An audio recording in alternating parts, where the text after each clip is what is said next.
As Mike grabbed his baseball glove, Mom handed me a purse and said, "Let's go." Oh my God, she's not really going to make me go out, is she? I mean, she never made me go outside dressed like this before, but she sure was now. A minute later I found myself sitting in the back seat, crouching as low as possible. Mike and Mom were in the front seat. I used to always get the front seat, but now that I was dressing like a girl, Mike just took my place and I was too embarrassed to say something to him. During the drive over to the field, Mom asked Mike if he liked my makeup. Mike just looked at me a little strangely. Danielle insisted on wearing makeup if she was going outside. She said all the other girls at school wear it and she wants to be just like them, right, sweetie? As I cringed at her comments, Mike just laughed at her little lie, which he thought was true, and said I looked really cute in a real condescending way. Once we reached the ball field, Mike jumped out of the car. Mom said we would be back before the game ended.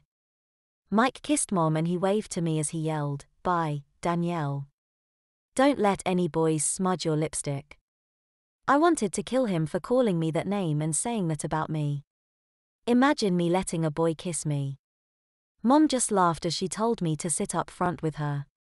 I almost died getting out of the car for fear that one of Mike's teammates might recognize me.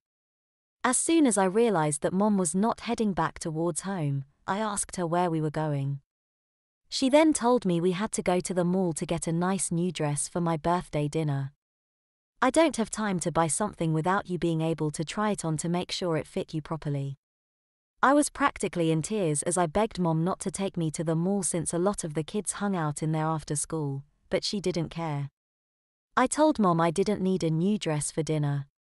"I can assure you, honey, that you will be wearing a nice new pretty dress on Saturday when we celebrate." I pleaded with her not to do this to me, but she just told me this is how bad boys get treated and it was all for my own good. I've done a lot of research on this type of petticoat treatment and I can promise you it works. You are the one shoplifting and being a brat, so this is the price you pay.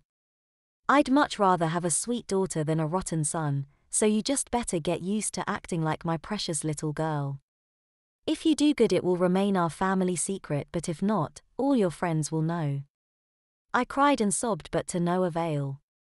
In a few minutes the car was parked and we were walking towards the mall. I wasn't sure if Mom was kidding or serious about making me dress completely as a girl for dinner on Saturday, but since I now found myself entering the mall while wearing a miniskirt, I kind of thought she probably wasn't kidding.